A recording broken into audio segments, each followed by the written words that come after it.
নাও, আমি জাদু করে আমার গাছে অনেকগুলো মোবাইল এনে দিয়েছি।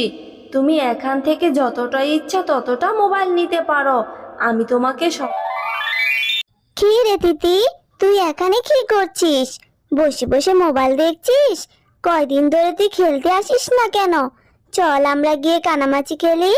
তোকে ছাড়া খেলা করতে আমার একদমই ভালো লাগে না, তাই তো তোদের বাড়ি চলে আসলাম তোকে নিয়ে খেলা করব বলে। না রে টিয়া, আমার একদম খেলতে ভালো লাগছে না, আমি যাব না। তুই যা, গিয়ে খেলা কর। আমি এখন মোবাইলে কার্টুন দেখবো। জানিস মোবাইলে কার্টুন দেখতে যে কত মজা লাগে। আচ্ছা দিদি, তুই কি আমাকে একটু মোবাইল দেখতে দিবি? আমারও খুব ইচ্ছে করছে কার্টুন দেখতে, কিন্তু আমাদের তো কোনো ভালো স্ক্রিন টাচ মোবাইল নেই। আমি কি করে কার্টুন দেখবো? দে না আমাকে একটু কার্টুন দেখতে। না না টিয়া, আমাদের মোবাইল কাউকে দেওয়া যাবে না। আমার মা আমাকে বলেছে কাউকে মোবাইল দিলে মোবাইল নষ্ট হয়ে যাবে। মা তো আমাকেই মোবাইল ধরতে দেয় না। জানিস আমি লুকিয়ে মোবাইল এনে দেখি। তুই মোবাইল ধরলে মোবাইলটা নষ্ট হয়ে যাবে, তখন মা আমাকে অনেক মারবে। আচ্ছা ঠিক আছে, মোবাইল না দিলে তোর সাথে আমি আর খেলবো না।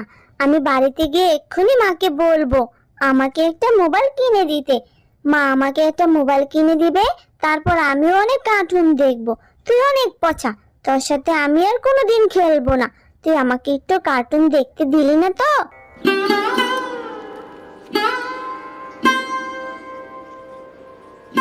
কি রে টিয়া, এইভাবে তুই মন খারাপ করে বসে আছিস কেন? একটু আগেই না তিতির সাথে খেলতে গেলি, এত তাড়াতাড়ি চলে এলি যে? কি হয়েছে, এত মন খারাপ কেন মা? মা, ও মা, জানো তিতিদের বড় একটা স্ক্রিন টাচ মোবাইল আছে। ওই মোবাইলে তিতি সারাদিন কার্টুন দেখে। আমারও খুব ইচ্ছে করছে কার্টুন দেখতে। আমাদের একটা স্ক্রিন টাচ মোবাইল কিনো না মা। একটা মোবাইল কিনলে তুমি সবার সাথে ভিডিও কলে কথা বলতে পারবে, আর আমিও কার্টুন দেখতে পারবো। টিয়া, নুন আনতে পান্তা ফুরোয় আমাদের। আমরা তো ঠিক মতো 3 বেলা ভাতই খেতে পারি না, তুই আবার মোবাইলের কথা বলছিস? এই স্ক্রিন টাচ মোবাইল তো বড় লোকরা চালায় রে মা। আমাদের কি এত টাকা আছে যে এত দামি মোবাইল কিনবো? এমন আবদার করিস না রে মা, যা তোকে আমার পক্ষে কিনে দেওয়া সম্ভব নয়। মা, তুমি সব সময় এমন বলো যে টাকা নেই। তুমি টাকা জমিয়ে আমাকে একটা মোবাইল কিনে দিবে, আমিও তিতির মতো কার্টুন দেখবো আর ভাত খাবো। তুমি আমাকে কিছুই কিনে দাও না। আচ্ছা ঠিক আছে, তোর বাবা আসুক, তোর বাবাকে বলবো মোবাইল কিনে দিতে। এখন চল খাবার খেতে, অনেক বেলা যে হয়েছে। কি রে টিয়া, এইভাবে বসে আছিস কেন? খাবার খাচ্ছিস না কেন? তাড়াতাড়ি খেয়ে দেখ তো কেমন হয়েছে। আজ যে আমি তোর পছন্দের তরকারি রান্না করেছি। না মা, আমি খাবো না, আমার খিদে নেই। তোমাকে কখন থেকে বলছি আমাকে একটা মোবাইল কিনে দাও, মোবাইল কিনে দাও। না, তুমি আমার কোনো কথাই শুনছো না। তোর মোবাইলের ভূত এখনো যায়নি মাথা থেকে? সে কখন থেকে বলছি মোবাইল কেনার মতো এত টাকা আমাদের নেই। এত বায়না করিস না তো, চুপ করে খেয়ে নে। জানো মা, তিতি, ঝুমা, রিঙ্কু ওরা সবাই মোবাইল দেখে দেখে ভাত খায়। ভাত খাওয়ার সময় মোবাইল দেখে। তুমি আমাকে একটা মোবাইল কিনে দাও না মা, আমিও ভাত খাওয়ার সময় মোবাইল দেখে ভাত খাবো। টিয়া, আমি এত কথা শুনতে চাই না। লেখাপড়ায় কোনো মন নেই, এখন বলছে মোবাইল কিনে দিতে। আমি পারবো না তোকে মোবাইল কিনে দিতে। একদম কথা বলবি না আর, চুপ করে খেয়ে নে তো। আচ্ছা বুঝতে পেরেছি, তুমি আমাকে মোবাইল কিনে দিবে না। ঠিক আছে, আমিও তাহলে ভাত খাবো না, এই চলে যাচ্ছি আমি বাড়ি থেকে। আরে টিয়া, কোথায় যাচ্ছিস ভাত না খেয়ে? যাস না মা, ভাতটুকু তো খেয়ে যা। হ্যাঁ গো, তোমার মেয়ে কি শুরু করেছে বলো তো? তোমার মেয়ে সারাদিন আজ ভাত খায়নি। বাগিনী বাবির মেয়েকে দেখেছে মোবাইল থেকে কার্টুন দেখছে, এখন সেও বায়না ধরে বসে আছে মোবাইল কিনে দেওয়ার জন্য। ও, এই যে স্ক্রিন টাচ মোবাইল, ওই মোবাইলে কি কার্টুনও দেখা যায় নাকি? আচ্ছা ঠিক আছে শেফালি, তুমি আমার মেয়েটাকে আর বকো না।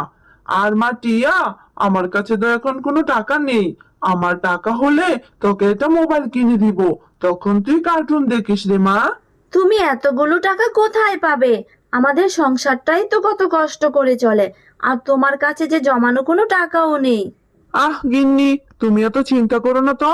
নিশ্চয় আল্লাহ একটা ব্যবস্থা করে দিবে। আমার মেয়েটার যেহেতু শখ হয়েছে, সেহেতু বাবা হিসাবে শখ পূরণ করাটা আমার দায়িত্ব। সত্যি বলছো বাবা? তুমি আমাকে মোবাইল কিনে দিবে? তুমি আমার লক্ষ্মী বাবা।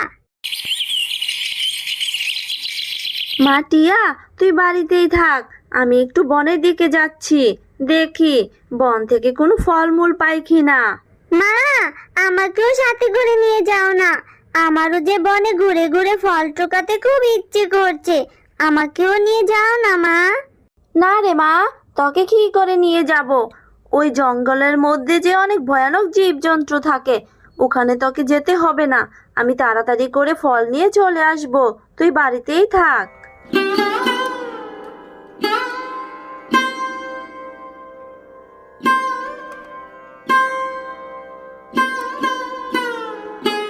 সেই কখন থেকে যে বনের মধ্যে ঘুরছি, কোথাও কোনো ফলের গাছ দেখতে পাচ্ছি না। মনে হচ্ছে আজ আমাকে খালি হাতেই বাড়ি ফিরতে হবে। আর একটু সামনে গিয়ে দেখি। শেফালি শিয়ালিনী, তুমি কোথায় যাচ্ছ? আমার গাছটা যে লতা পাতায় ভরে গেছে, আমার যে খুব কষ্ট হচ্ছে। তুমি আমার গাছ থেকে লতা পাতাগুলো সরিয়ে দাও না, আমি তোমাকে সাহায্য করব। আমি যে এক জাদুর গাছ। আহারে, সত্যিই তো, গাছটার উপর যে লতা পাতায় ভরে গেছে। তুমি কোনো চিন্তা করো না গাছ, আমি এক্ষুনি তোমাকে পরিষ্কার করে দিচ্ছি। এরপর শেফালি শিয়ালিনী গাছটির লতা পাতাগুলো পরিষ্কার করে দেয়। আহ, কি যে শান্তি লাগছে শেফালি শিয়ালিনী, তুমি আজ আমার অনেক বড় উপকার করলে। এইবার বলো, তোমার কি লাগবে? আমি তোমাকে সাহায্য করব, কারণ আমি যে এক জাদুর গাছ। তুমি আমাকে সাহায্য করবে? তাহলে তুমি আমাকে একটা মোবাইল দাও না। আমার মেয়েটা যে মোবাইলে কার্টুন দেখবে বলে জিদ করে বসে আছে, এখন পর্যন্ত কিছু খাবারও খায়নি। তুমি তাহলে আমাকে একটা মোবাইল দাও। ঠিক আছে, তবে দাঁড়াও, আমি এক্ষুনি জাদু করে আমার কাছে অনেকগুলো জাদুর মোবাইল নিয়ে আসছি। এই নাও, আমি জাদু করে আমার কাছে অনেকগুলো মোবাইল এনে দিয়েছি। তুমি এখান থেকে যতটা ইচ্ছা ততটা মোবাইল নিতে পারো। আমি তোমাকে সব সময়ই সাহায্য করব। এই জাদুর গাছ থেকে সব অসহায়রা মোবাইল নিতে পারবে। তোমাকে অনেক ধন্যবাদ জাদুর গাছ। আমি এক্ষুনি এখান থেকে একটা মোবাইল নিয়ে আমার মেয়েকে দিব। আমার মেয়ে যে অনেক খুশি হয়ে যাবে।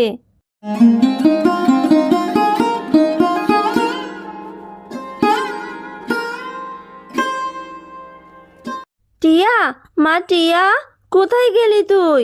আয় না মা, দেখ তোর জন্য আমি মোবাইল নিয়ে এসেছি। ও মা, সত্যি তো দেখছি একটা মোবাইল। কত সুন্দর একটা মোবাইল। এই মোবাইল দিয়ে এখন আমি কার্টুন দেখতে পারবো মা। ও মা, দাও না, দাও দাও, আমাকে এই মোবাইলটা দাও। আমার যে খুব পছন্দ হয়েছে। কিন্তু মা, এই মোবাইল তুমি কোথায় পেলে? হ্যাঁ রে মা, এই মোবাইলটা আমাকে এক জাদুর গাছ দিয়েছে। ওই গাছটাকে আমি সাহায্য করেছিলাম, তাই ওই গাছ আমাকে এই মোবাইলটা উপহার দিয়েছে। কি মজা, কি মজা, খুব ভালো হয়েছে মা। এখন থেকে আমি সারাদিন এই মোবাইলে কার্টুন দেখতে পারবো।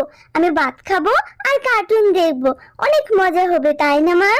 এরপর থেকে টিয়া প্রতিদিন কার্টুন দেখতে থাকে। আর মোবাইলে কার্টুন দেখতে দেখতে একদিন টিয়া অসুস্থ হয়ে পড়ে। মা, ও মা, আমার যে মাথা ব্যথা করছে, চোখও ব্যথা করছে। আমার যে খুব খারাপ লাগছে। তাড়াতাড়ি আসো না মা, আমার যে ভীষণ মাথা ব্যথা করছে। ও মা, আমার আর মোবাইলও দেখতে ইচ্ছে করছে না।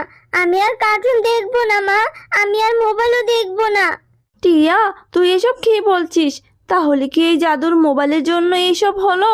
আমার মেয়েটা অসুস্থ হয়ে গেল। চল মা, এক্ষুনি চল, ওই জাদুর গাছের কাছে চল। হ্যাঁ মা, আমাকে সুস্থ করে দাও। আমার যে আর ভালো লাগছে না। আমার যে খুব কষ্ট হচ্ছে মা। আমাকে ওই জাদুর গাছের কাছে নিয়ে যাও। জাদুর গাছ, তোমার দেওয়া মোবাইল দেখে আমার মেয়ে যে অসুস্থ হয়ে গেছে, ওর যে মাথা ব্যথা আর চোখ ব্যথা করছে, এসব কি করে হলো? টিয়া, তুমি সারাদিন মোবাইলে কার্টুন দেখেছ, তুমি ঠিক মতো খাওয়া দাওয়াও করনি। এত মোবাইল দেখলে তো তুমি অসুস্থ হবেই। তুমি তোমার বন্ধুদের সাথে অনেক দিন ধরে খেলতেও যাও না। আর তুমি মোবাইল দেখো না, সবসময় বন্ধুদের সাথে খেলতে যাবে, তাহলেই দেখবে তুমি সুস্থ হয়ে যাবে। আচ্ছা ঠিক আছে জাদুর গাছ, আমি আর কখনো মোবাইল দেখবো না। আমি সব সময় আমার বন্ধুদের সাথে খেলা করব। আমি তোমার সব কথা মেনে চলবো জাদুর গাছ। তুমি অনেক ভালো মেয়ে।